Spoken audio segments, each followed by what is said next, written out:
তন্ত্রকে পারিবারিক তন্ত্রের অতল গহ্বরে ডুবিয়ে দেশের আজ্ঞাবহ না হয়ে পারিবারিক তন্ত্রের আজ্ঞাবহ হয়ে দেশের রাজনীতির অতীত গৌরব মাওলানা আব্দুল হামিদ খান ভাসানী, হোসেন শহীদ সোহরাওয়ার্দী, ফজলুল হকের মতো রাজনৈতিক নেতাদের প্রজ্ঞাময় নেতৃত্বের উৎস ধ্বংস করেছে বর্তমান নেতাদের তেলবাজি বক্তব্য ও সকল অনিয়মের কৌশল।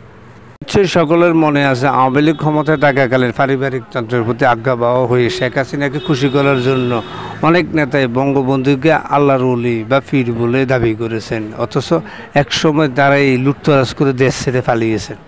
গণতন্ত্রের ছায়া পারিবারিক তন্ত্র থেকে প্রতিহিংসার রাজনীতি, সত্য মিথ্যার খেলা, অহংকার, যোগ্যতাকে অসম্মান, দেশের টাকা ছদ্মবেশী ডাকাতের মতো লুটতরাজ করে জনগণের মনে ঘৃণা জমে থাকে।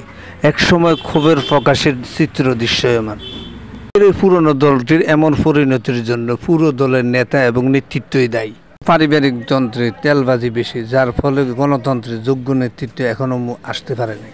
এক তেলবাজি বক্তব্য। হযরত ওমরের পর যদি কোনো সৎ ও যোগ্য দেশপ্রেমিক রাষ্ট্রনায়ক থাকে, তিনি হলেন শহীদ প্রেসিডেন্ট জিয়াউর রহমান। সেই দলের পা থেকে মাথা পর্যন্ত সবাইকে নিয়ে জনগণের একই প্রশ্ন।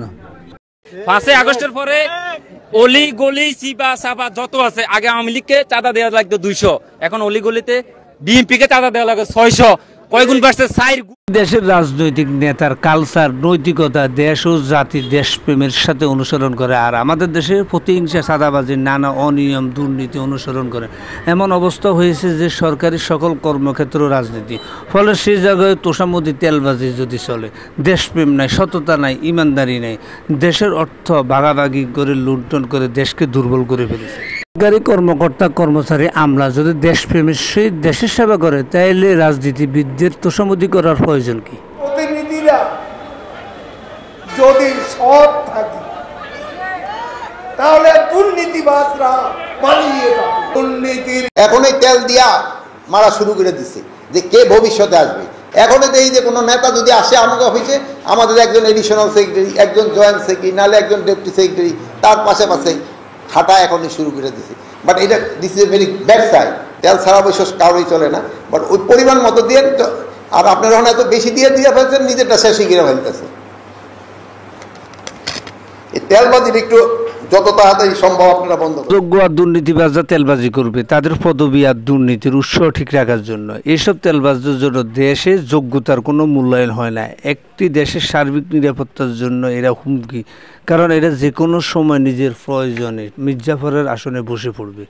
রাষ্ট্রের প্রয়োজনে সংস্কার করে এইসব তেলবাজ কর্মকর্তা কর্মচারীদের না সরালে নির্বাচন ও ভবিষ্যৎ বাংলাদেশ চরম ক্ষতির সম্মুখীন হবে। অন্যদিকে পরিবারতন্ত্র বাদ দিয়ে যোগ্যতার ভিত্তিতে রাজনৈতিক দলগুলোর সংস্কার জরুরি।